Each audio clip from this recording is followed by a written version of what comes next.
Mic आहे का? Mic आहे? माईक आहे?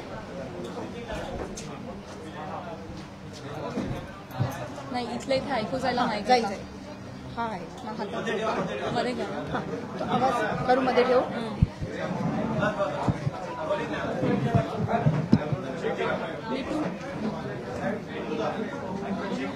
Hello hello hello hello hello, ऐकू येत आहे? Hello hello hello hello.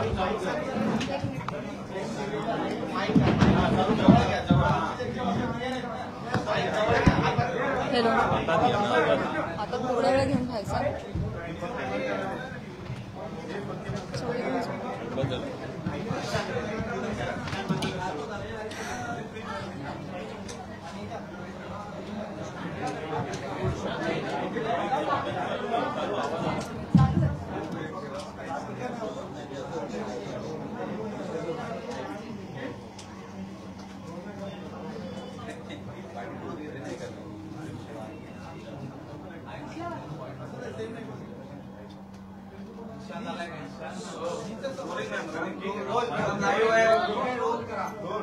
भाऊ येतोय आणि आमच्या वकीलबाई येत आहेत.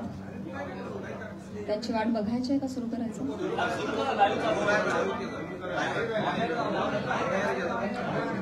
सगळ्यांना नम्रतापूर्वक नमस्कार. इतक्या मोठ्या संख्येनं तुम्ही सगळेजण आलात, शॉर्ट नोटीसवर आलात, मनापासून धन्यवाद. तुम्हा सगळ्यांना आज आपण इथे का जमलोय हा विषय माहिती आहेच आहे. बीड जिल्ह्यातील माननीय आमदार श्री सुरेश धस यांनी काल प्रसार माध्यमांशी बोलताना जी काही टिप्पणी केली त्या संदर्भात तीव्र निषेध व्यक्त करण्यासाठी आज मी तुम्हा सगळ्यांसमोर आलेली आहे. काल नाही तर गेले 1.5 महिन्यापासून हा सगळा प्रकार चालू आहे आणि गेले 1.5 महिने अत्यंत शांततेनं मी या सगळ्याला सामोरी जाते. सगळ्या ट्रोलिंगला, सगळ्या निगेटिव्ह कमेंट्सना. आणि ही माझी शांतता, माझी मूकसंमती नाहीये. मी माझ्यासारख्या अनेक महिला, कलाकार या सगळ्यांची ही हतबलता आहे. हे शांत राहणं तुम्हा सगळ्यांमुळे कुठे ना कुठेतरी आमच्यावर बेतलेलं आहे. एक व्यक्ती आपल्या कुठल्या तरी रागाच्या भरात, उद्वेगाच्या भरात काहीतरी बरळून जाते. त्यानंतर त्या 2 वाक्यांचा मीडिया 1000 व्हिडिओ करतो, तेवढेच शब्द पकडतो, त्याच्यावर 1000 व्हिडिओज बनतात युट्यूब चॅनल्सवर. मग एका सेलिब्रिटीला त्याच्यावर वक्तव्य करणं भाग पाडलं जातं.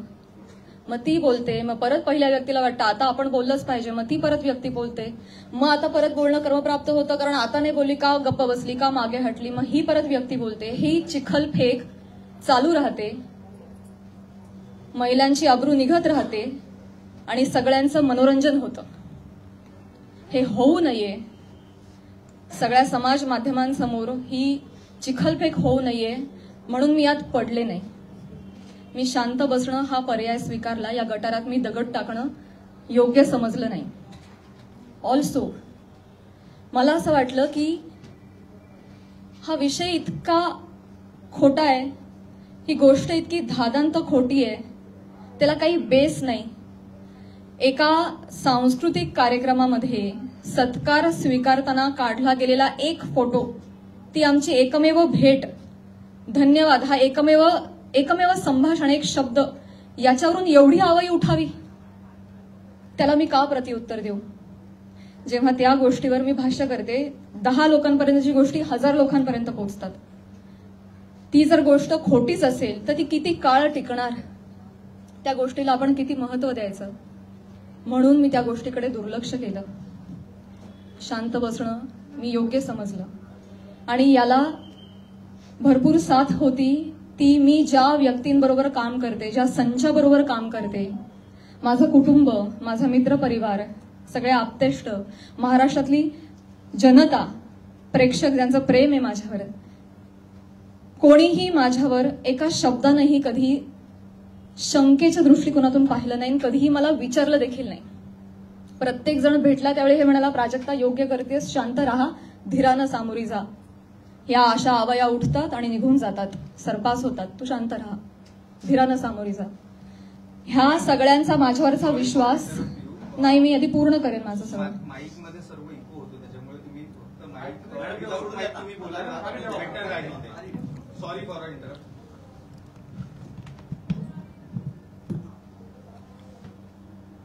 तर ह्या सगळ्या ज्या आवया असतात, जशा निघतात तशाच निघून जातात. असं सगळं असल्यामुळे आणि या सगळ्यांचा पाठिंबा आणि माझ्यावरचा विश्वास इतका दांडगा होता, ही माझ्यासाठी अत्यंत जमेची बाजू होती. त्यामुळे मला माझ्या चारित्र्यावरचं एक्सप्लेनेशन द्यायला समोर यावं अशी गरजच वाटली नाही. आज ही वेळ येतेय, ही अत्यंत नामुष्की आहे. आणि ती वेळ आली आहे कारण एक लोकप्रतिनिधी याच्यावर टिप्पणी करतात.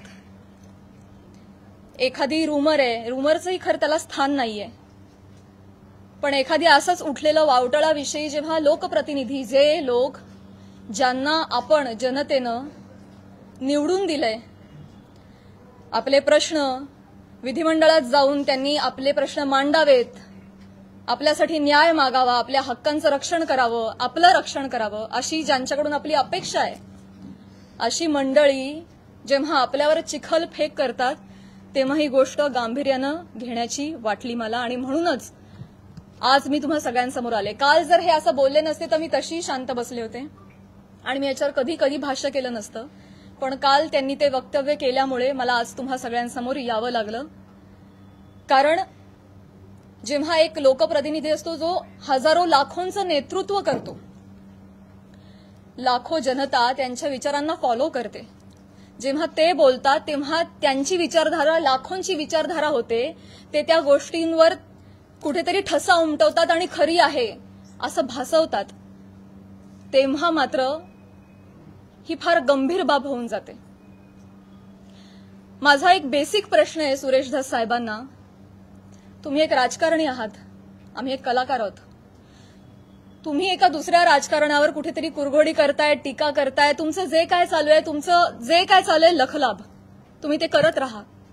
या सगळ्यांमध्ये तुम्ही कलाकारांना का खेचता?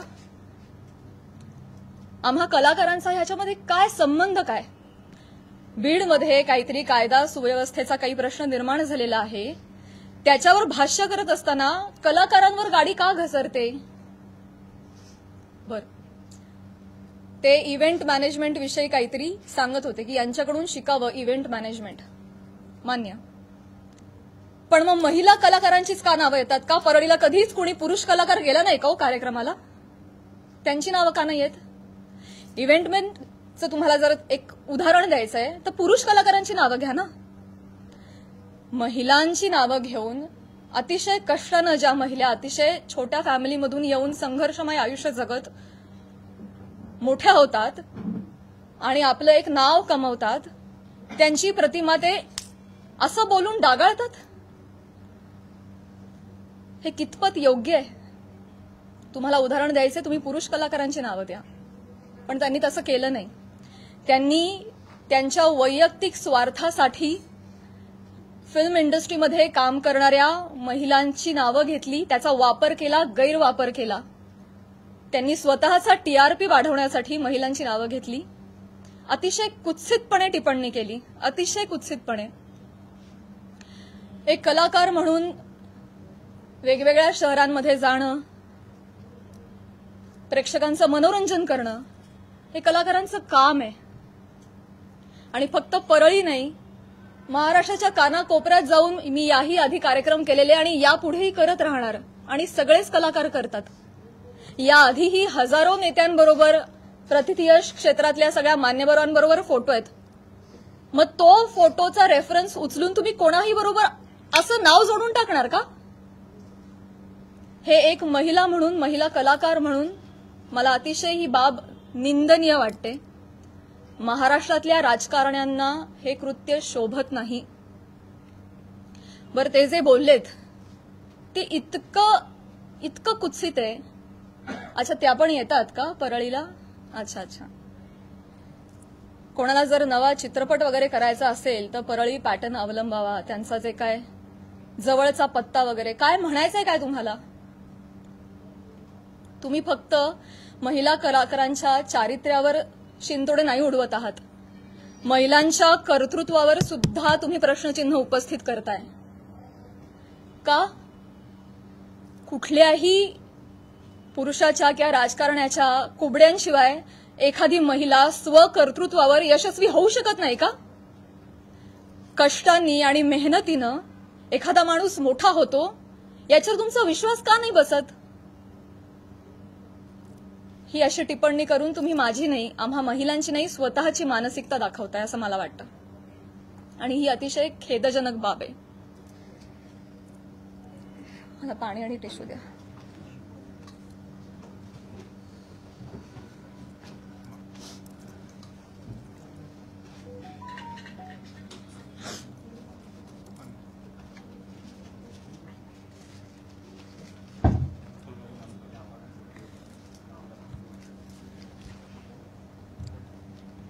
महिलांची अब्रू, स्पेशली फिल्म इंडस्ट्रीमधल्या महिलांवर फार सॉफ्ट कॉर्नर, फार सॉफ्ट टार्गेट, कोणी यावं, पटकन नावं घेऊन जावं.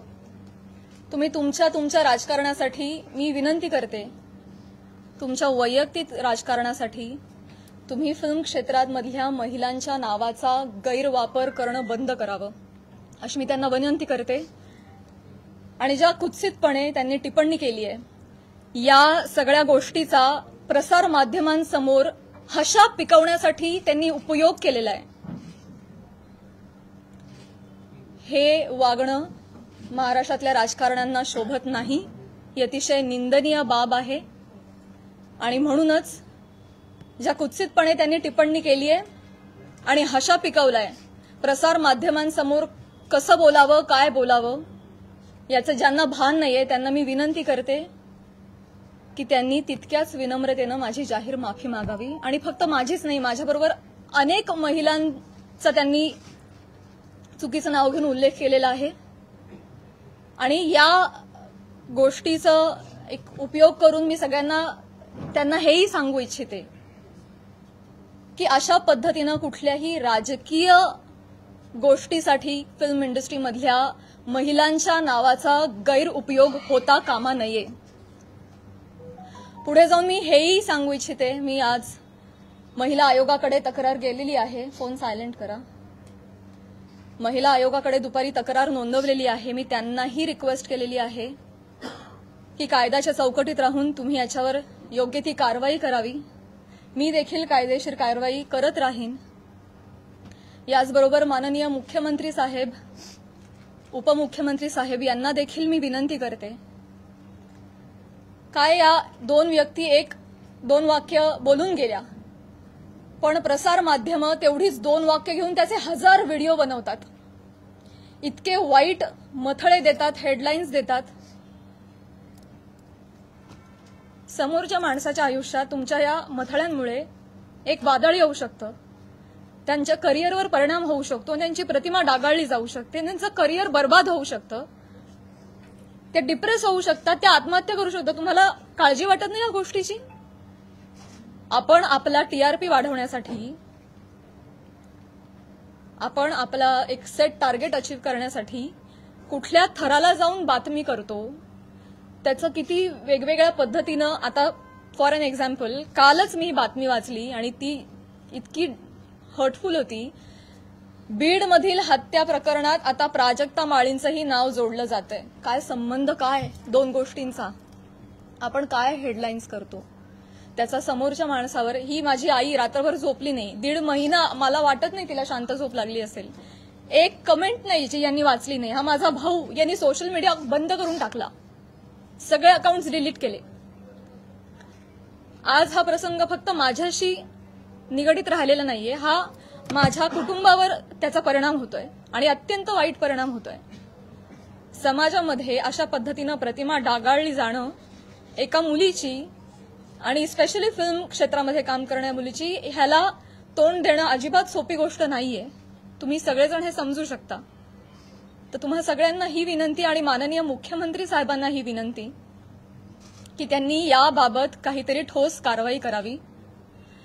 बेसलेस पुरावा कुठलाही असल्याशिवाय कोणीही बातमी करू नये अशा पद्धतीचे त्यांनी आदेश द्यावेत. या निमित्तानं मी करुणाताईंना सुद्धा विनंती करू इच्छिते आणि हे सांगू इच्छिते की तुम्ही स्वतः एक महिला आहात. तुम्हाला महिलांना होणारा त्रास तुम्ही समजू शकता. या पुरुष प्रधान संस्कृतीमध्ये जर महिलाच महिलांच्या पाठीशी उभ्या नाही राहिल्या आणि चिखलफेक करत राहिल्या तर कसं होणार. मी सांगू इच्छिते की तुम्हाला जी माझ्या बद्दलची माहिती मिळाली आहे ती अत्यंत चुकीची आहे. तुमच्या माहितीचा जो स्रोत आहे तो चुकीचा आहे करुणाताई. आणि आय एम शुअर की इथून पुढे तुम्ही कुठल्याही गोष्टीची खातरजमा केल्याशिवाय शहानिशा केल्याशिवाय तुम्ही असं वक्तव्य करणार नाही आणि महिलांच्या बाबतीत तुम्ही देखील संवेदनशील राहाल अशी मी खात्री बाळगते आणि ही मी तुम्हाला विनंती करते. आणि मुख्यमंत्री साहेबांनाही विनंती करते की एका कार्यक्रमातला एका मंत्र्याबरोबरचा एक फोटो याच्यामुळे इतकं वादंग उठावं आणि इतकी आवई उठावी आणि त्याच्यावर हजारो न्यूज पोर्टल्सनी युट्यूब चॅनल्सनी ह्याच्या न्यूज बनवाव्यात आणि वाटेल तसे ते लाईक्स आणि सबस्क्रिप्शन वाढवत राहावेत. त्यांना भीती नाहीये की याच्यावर कोणीही काहीतरी ऍक्शन घेईल म्हणून ते हे करतायत. म्हणून अशा पद्धतीनं महिला कलाकारांची अब्रू वेशीला टांगली जाते. तर याबाबत काहीतरी कडक कारवाई त्यांनी केली पाहिजे. आणि असं जर होत राहिलं आता 1000 कार्यक्रमामध्ये 1000 माणसांबरोबर नावं जोडली गेली तर मला सांगा इथून पुढे कलाकार सुद्धा कुठल्याही राजकीय नेत्यांनी आयोजित केलेल्या कुठल्याही सांस्कृतिक कार्यक्रमाला जातील का हो. ते सुद्धा धजावणार नाहीत. पुढची भविष्यातली मंडळी सुद्धा विचार करतील अरे कलाक्षेत्रात पाठवायला नको पोरांना ते काय बरं नाही. आमचं कलाक्षेत्र बदनाम नाहीये ही सगळी मंडळी त्याला बदनाम करतात. आम्ही मनोरंजन करण्याचं काम करतो. तुम्ही आमची नावं मनोरंजनासाठी वापरता स्वार्थासाठी वापरता स्वतःचा टीआरपी वाढवण्यासाठी वापरता. हे अत्यंत चुकीचं आहे. आणि स्पेशली महिलांची नावं पटकन कशी तोंडावर येतात पुरुषांची नावं का येत नाहीत यासाठी एक टूल बनवलं जातंय महिला कलाकारांना. ह्याबद्दल मला खेद वाटतो. आणि मी पुन्हा एकदा सांगेन की मुख्यमंत्र्यांना विनंती की तुम्ही याबाबत ठोस कारवाई करावी आदेश द्यावेत. सुरेश दसांना मी विनंती केलेलीच आहे की त्यांनी जाहीर माफी मागावी. आणि या निमित्तानं मी प्रसार माध्यमांना सुद्धा विनंती करेन. मी पुन्हा तेच बोलतेय. अनेक युट्यूब चॅनल्स जी सोशल मीडियाची टीम लीगल नोटीस पाठवून थकली. एक युट्यूबचा व्हिडिओ डाऊन होतो तर 3 रोज नव्याने उभे राहत होते. तर एखाद्या गोष्टीचा एक संदर्भ घेऊन तुम्ही वाटेल ते मथळे देऊन जे न्यूज करता तुम्ही सुद्धा कुठेतरी या बाबतीत स्पेशली महिलांच्या चारित्र्यासंबंधात असलेल्या गोष्टींवर तुम्ही तरी संवेदनशीलता दाखवणार आहात की नाही. टीआरपीसाठी तुमचं टार्गेट कंप्लीट करण्यासाठी किती खालच्या थराला जाऊन तुम्ही बातम्या करता हे योग्य आहे का असे मला तुम्हालाही प्रश्न विचारायचे आहेत. आणि तुम्हालाही विनंती करायची आहे की आपण सुद्धा एक सभ्यतेची पातळी सोडली नाही पाहिजे. आपण महाराष्ट्रात राहतो. महाराष्ट्र अतिशय सुज्ञ मंडळींचा प्रदेश आहे आणि तुम्ही कोणीही अशा पद्धतीनं मुळात आदेश आले पाहिजेत त्याच्यावर ठोस कारवाई झाली पाहिजे. आणि आपण एक माणूस म्हणून सुद्धा एक मराठी माणूस म्हणून सुद्धा आपण सुद्धा आपल्याला काहीतरी नियम घालून घेतले पाहिजेत असं मला वाटतं. मी माझं पूर्ण करते भाऊ. या निमित्तानं महाराष्ट्रातल्या जनतेला सुद्धा मला म्हणायचं आहे की आपण आता एआयच्या जमान्यात आहोत. सोशल मीडियावर वाटेल तसे लोक व्यक्त होतात. मॉर्फ करणं video photo call recordings fake generate करणं फेक चॅट्स करणं हे अतिशय सोपं आहे. डाव्या हाताचा मळ आहे. आता हे फार अवघड नाही राहिलेलं आहे. तर महाराष्ट्रातल्या जनतेनं सुद्धा सतसत विवेकबुद्धी जागरूक ठेवावी. आणि आपण सोशल मीडियावर कसे व्यक्त होतो याची सभ्यता पाळावी. आपल्या आई बहिणीच्या बाबतीत जर अशी गोष्ट घडली असती तर आपण असं लिहिलं असतं का असं त्यांनीही विचार करावा. सारासार विचार करून व्यक्त व्हावं. सगळ्यांनीच ही जी बाब आहे ती अतिशय गांभीर्यानं घ्यावी. इथे मी फक्त माझ्या न्यायासाठी नाही बोलते. इथे मी आज सगळ्या सिने क्षेत्रात कला क्षेत्रात काम करणाऱ्या सगळ्या महिलांच्या वतीनं बोलतीये. आज त्यांचं प्रतिनिधित्व करते असं मी म्हणेन. की समाजामध्ये उजळ माथ्यानं जगण्यासाठी आम्हाला एक फ्रीडम असलं पाहिजे, एक मान सन्मान ठेवला गेला पाहिजे. यासाठी तुम्ही सुद्धा ती डिग्निटी पाळणं गरजेचं आहे आणि तो मान सन्मान देणं गरजेचं आहे असं मला वाटतं आणि तुम्ही ते कराल अशी मी आशा व्यक्त करते. एक प्रश्न असा होता आता आपण ज्या पद्धतीने आता एकच प्रश्न आहे काही सुरेश दास यांनी महिला statement आयोगाकडे आहे की आपण- माफी अच्छा मागणार नाही. ओके वन बाय वन जाऊया. सुरेश दास म्हणताय प्राजक्ता माळींची माफी मागणार नाही. सुरेश दास म्हणताय प्राजक्ता माळींची मी जाहीर माफी मागणार नाही. मी त्यांना मागणी केलेली आहे.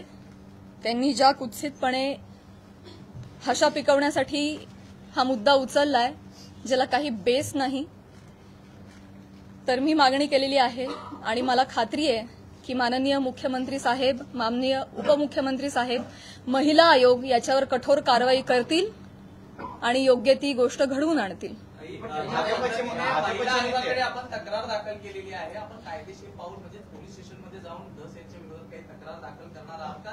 ज्या पद्धतीने आता ते म्हणतायत की आम्ही माफी मागणार नाही म्हणून, तर आपण कायदेशीर पाऊल नेमकं काय उचलणार आहात? महिला आयोगाकडे तक्रार दिलेली आहे.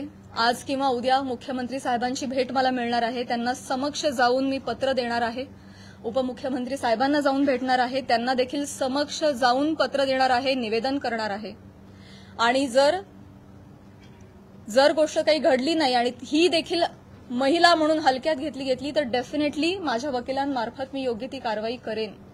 आणि माझ्या एकटीच्या न्यायासाठी नाही, मी समस्त कला क्षेत्रात काम करणाऱ्या महिलांच्या वतीनं पाऊल उचलेन. भाजपचे आमदार आहेत आणि मुख्यमंत्री गृहमंत्री कारवाई करतील असं वाटतं. आता तुम्हाला एक चान्स दिला ना, बाकीच्यांना पण चान्स. या प्रकरणाची सुरुवात तुम्ही उल्लेख देखील केला, करुणा मुंडे यांच्या व्हिडिओपासून झाली होती. तर तुम्ही सुरेश धस यांच्यावरती कारवाई करावी अशी मागणी करताय. करुणा मुंडे यांची तक्रार तुम्ही महिला आयोगाकडे केली का किंवा करणार आहात का? मी ऑलरेडी त्यांना देखील नोटीस पाठवली आहे, करुणाताईंना तेव्हाच पाठवली आणि त्यानंतर त्यांनी काही वक्तव्य केलं नाही, त्या शांत बसल्या. त्यामुळे मी पुढे काही त्यांच्यावर कारवाई केली नाही. डेफिनेटली आहे. मराठी चित्रपटसृष्टी सगळे कलाकार खंबीरपणे माझ्या पाठीशी आहेत आणि मी सगळ्यांचं नेतृत्व करेन. सुरेश धस यांनी ही पत्रकार परिषद आपली चालू आहे त्याच्यानंतर त्यांनी प्रतिक्रिया अशी दिली की हे संतोष देशमुख प्रकरण दुसरीकडे नेण्यासाठी म्हणून तुम्ही ही पत्रकार परिषद. मला हेच सांगायचं आहे तुम्हाला सगळ्यांना, हेच सांगण्यासाठी आज मी आली आहे की तुमच्या राजकीय हेतूसाठी तुम्ही कला क्षेत्रातल्या कलाकारांची नावं का जोडताय? कलाकारांचा आणि राजकारणाचा काही एक संबंध नाहीये.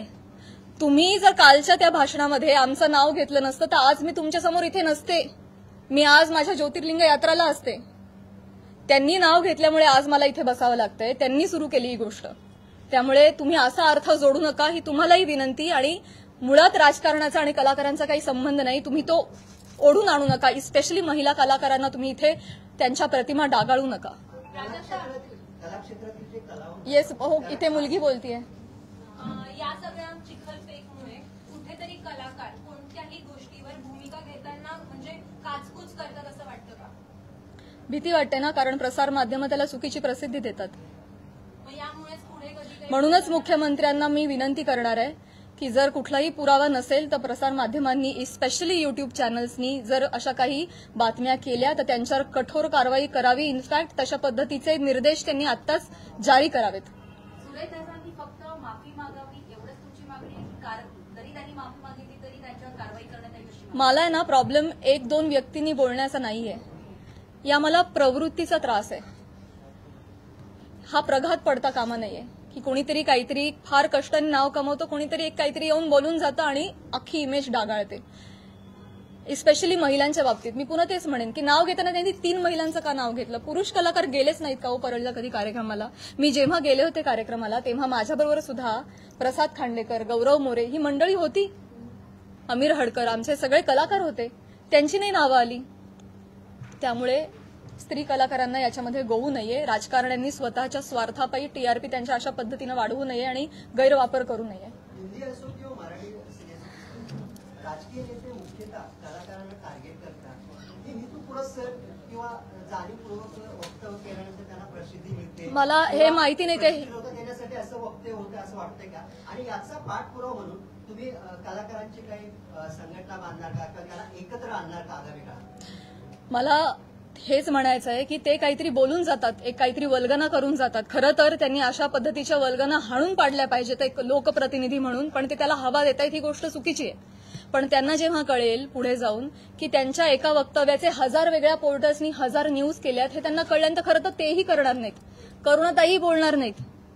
पण त्यांना ही पुढे गोष्ट एवढी मोठी घडतीये ह्याची त्यांना कल्पना नसावी कदाचित. मला जेवढे त्या 2 व्यक्ती बोलल्या याचा त्रास आहे, तेवढाच त्रास मला प्रसार माध्यमांनी केलेल्या फेक न्यूजचा देखील आहे. सो डेफिनेटली याच्यावर कारवाई व्हावी असं मला वाटतं. या विषयांवर बोलणं टाळतात, सोडून देतात. त्याच्यामुळे तुम्हाला वाटतं का की त्यांना बोलायला वेळ मिळतो किंवा तो चेष्टा मस्करीचा विषय होतो? करुणा मुंडेंनी जेव्हा तुमच्यावर टीका केली तेव्हा जर तुम्ही उत्तर दिलं असतं तेव्हा पुन्हा एकदा तुमचं नाव अशा प्रकारे घेतलं गेलं नसतं असं वाटतं? पुन्हा एकदा मी तेच म्हणेन, पुन्हा एकदा मला तेच म्हणायचंय, का कलाकार पुढे येत नाही? मी पहिलं वाक्य म्हणाले की या सगळ्यामध्ये आमची हतबलता आहे गप्प राहण्यामध्ये. का? कारण समाज माध्यमांमध्ये ही चिखलपेक चालू राहते. विषय एवढा असतो, कुठेतरी वेगळीकडे जाऊन पोचतो. आज तुम्हाला काय वाटतंय, हे चालू राहतं. त्यामुळे कलाकार शक्यतो यामध्ये पडत नाहीत. आणि बरीच मंडळी, मी फक्त कलाक्षेत्र म्हणत नाही, बऱ्याच क्षेत्रांमधली मंडळी गप्प राहणं हा पर्याय निवडतात, कारण हे असं जाहीरपणे चिखलफेक होत राहते. म्हणूनच या संदर्भात जर काहीतरी रूल्स अँड रेग्युलेशन्स आले, कठोर नियम आले की जर या गोष्टीमध्ये तथ्य सापडलं नाही, जर कुठला पुरावा सापडला नाही तर त्यांच्यावर कायदेशीर कारवाई होईल त्या न्यूज पोर्टलवर किंवा युट्यूब चॅनलवर, असा जर आपल्याकडे नियम आला ना तेव्हाच जाऊन हे बंद होणार आहे. तर असा नियम काढावा हीच विनंती आहे माझी मुख्यमंत्री साहेबांना. नाही असं काही नसतं. मला हा नियम आणायचा आहे. मला या निमित्तानं प्रसार माध्यमांमध्ये जे काही न्यूज होतात त्याला पुराव्यांची जोड नसेल तर तुम्ही ते करू नका, केलं नाही पाहिजे. ते खोटं आढळल्यास कायदेशीर कारवाई होईल अशा पद्धतीचा नियम आला पाहिजे. हे माझं खरं उद्दिष्ट झालंय. आता स्वागत आहे.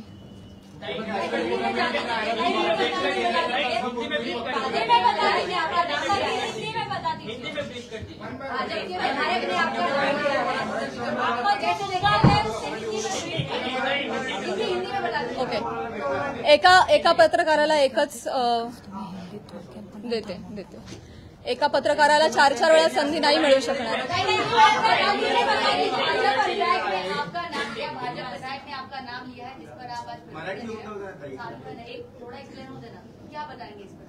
सगळ्यात शेवटी हिंदी बोलू, मराठी अजून 1-2 प्रश्न घेते.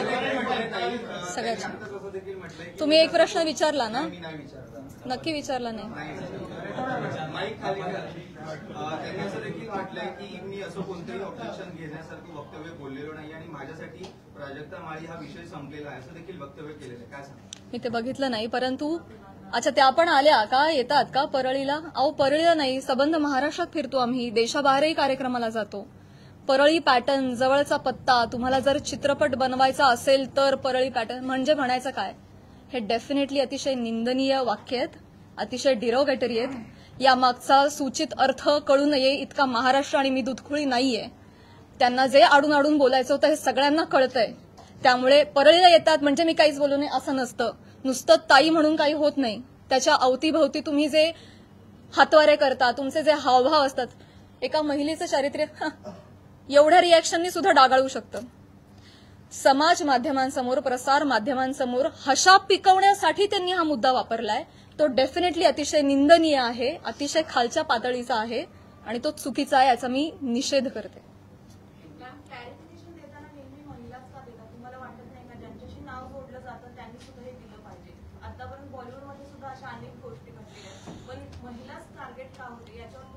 हाच माझा प्रश्न आहे मुख्यमंत्री साहेबांना सुद्धा, की हे महाराष्ट्रामध्ये एक निर्भेळ वातावरण कला क्षेत्रातल्या महिलांच्या बाबतीत असलं पाहिजे आणि आम्ही सॉफ्ट टार्गेट होता कामा नये. कुठल्याही राजकीय व्यक्तींच्या स्वार्थापायी आमच्या नावांचा गैरवापर झाला नाही पाहिजे, हीच माझी विनंती आहे. आणि हे दुःख आहे, आणि हे दुःख आहे. आज मला माझ्या चारित्र्याच्या क्लॅरिफिकेशनसाठी प्रेस कॉन्फरन्स घ्यावी लागते. हीच निंदनीय गोष्ट आहे. हे महाराष्ट्रात होत आहे, सावित्रीच्या लेकींबाबत होत आहे. मला याचं दुःख आहे. करुणा मुंडेंनी ज्या पद्धतीने सुरुवात केली किंवा सुरेश दसनी ज्या पद्धतीने सुरुवात केली, पण ह्या सगळ्या घोटाळ्यामध्ये ज्या व्यक्तीसोबत नाव जोडलं गेलं, परळीच्या एका व्यक्तीसोबत नाव जोडलं गेलं, तर तुला असं नाही वाटत का की त्या व्यक्तीकडून सुद्धा काहीतरी वक्तव्य आलं पाहिजे की जे काही चालू आहे त्याच्या? नाही, मला नाही वाटत. नाही. मुख्यमंत्री देवेंद्र फडणवीस सुरेश दसांवरती कारवाई करतील असं वाटतं का तुमच्या पिढीनंतर? मी म्हटलं ना, त्यांनी माफी मागणं, त्यांनी बोलणं, त्यांना हा प्रकार चुकीचा आहे हे कळलं पाहिजे. त्याचे परिणाम काय होतात हे कळलं पाहिजे आणि पुढे जाऊन या बाबतीत कठोर नियम झाले पाहिजेत. हे आता माझं मोठं उद्दिष्ट आहे. एका व्यक्ती संदर्भात तेवढा मुद्दा, त्यांची माफी, एवढा छोटा विचार मी नाही करणार. या बाबतीत काहीतरी कठोर निर्णय झाले पाहिजेत, काहीतरी रूल्स अँड रेग्युलेशन्स बसले पाहिजेत. इथून पुढे कुठल्याही महिला कलाकाराला, ही मी आज ह्या सगळ्या गोष्टीची पार्श्वभूमी घेऊन म्हणते, भविष्यात मला किंवा कला क्षेत्रात काम करणाऱ्या कुठल्याही महिलेला अशा पद्धतीच्या गोष्टींना सामोरं जायची वेळ येऊ नये यासाठी मी प्रयत्न करेन. आता तुम्ही म्हणाला की कला राजाश्रय मिळालेले मुक्ती होते आणि असंही म्हणाला की महाराष्ट्रात आम्ही जर नाहीच फिरलो रसिकांचं कसं मनोरंजन होणार? अगदी बरोबर आहे, पण तुम्ही बाहेर नाही गेला तर त्याचं तुमचं नुकसान आहे, तुमचीच कला जनतेसमोर येणार आहे असं वाटत नाही तुम्हाला? मला प्रश्न नाही कळला. ठीक आहे. कलेला राजाश्रय मिळाल्यानंतरच ती कला मोठी होती. महाराष्ट्रभर फिरताय, राजकारणाचे कार्यक्रम अटेंड करता असं तुम्ही म्हणताय. आता जर नाही गेला तर त्याच्यामुळे तुमचं परिणाम होणार आहे, तुमचं नुकसान होणार आहे असं वाटत तुम्हाला? डेफिनेटली मुळात वेगवेगळ्या शहरांमध्ये जाऊन, वेगवेगळ्या ठिकाणी जाऊन प्रेक्षकांचं मनोरंजन करणं हेच तर कलाकारांचं काम आहे, कर्तव्य आहे. निखळ मनोरंजनासाठी तर कलाकार प्रेक्षकांशी संवाद साधण्यासाठी वेगवेगळ्या ठिकाणी जातात आणि गेलंच पाहिजे. ते आमचं उपजीविकेचं साधन पण आहे आणि आमच्या स्वातंत्र्यावर अशी गदा नाही येऊ शकत ना. त्यामुळे कलाकार धर्म आम्ही पाळतोय, पण त्याचा असा पद्धतीनं चुकीचा अर्थ काढणं हे क्लेशदायक आहे. तेव्हाच कला मोठी होईल जेव्हा त्याला राजाश्रय मिळाली पाहिजे. म्हणूनच म्हणते रूल्स अँड रेग्युलेशन्स आणा. जी नहीं ठीक है, ठीक है. नहीं ठीक है. मैं यही कहना चाहूंगी कि आज जो भी यहाँ पे हुआ, सुरेश धस जी ने जो भी बोला है वो काफी निंदनीय है ही. उसके खिलाफ हम काम करेंगे डेफिनेटली. महिला आयोग भी करेंगे, माननीय मुख्यमंत्री जी भी करेंगे. सबसे मैं निवेदन करूंगी, लीगल एक्शन भी लिए जाएंगे.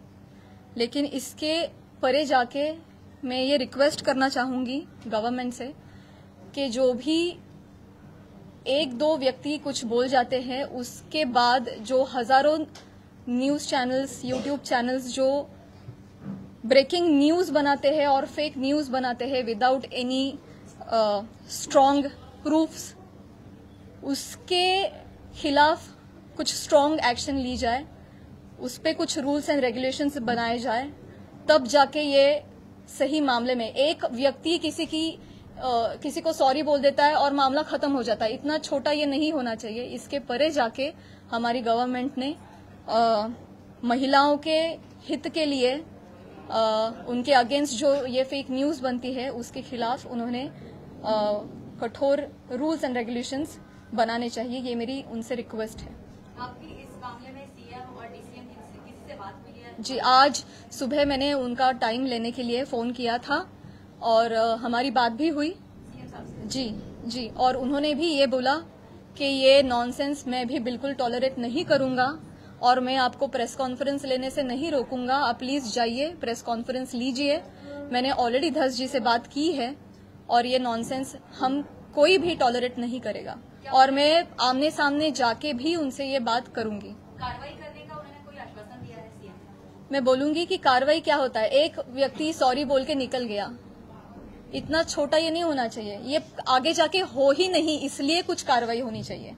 आपने महिला आयोग में भी शिकायत जी, शिकायत में आपने क्या मांग की? इस पे कार्रवाई होनी चाहिए और इस पे रूल्स एंड रेगुलेशंस बिठाने चाहिए, यही लिखा है. क्या सोशल मीडिया पे आपको बहुत परेशान किया जा रहा है, उस पर भी आपने बात? मैंने ये बोला अभी, महाराष्ट्र के सारे जनता को मैंने अपील किया है कि हम भी एक डिग्निटी मेंटेन करें.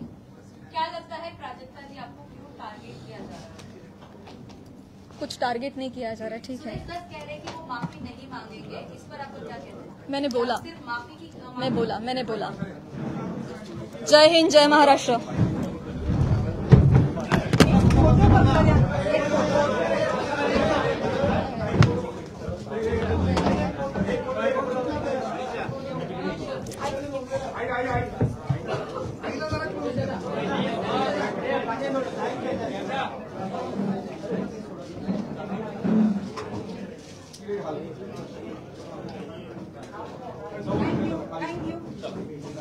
धन्यवाद।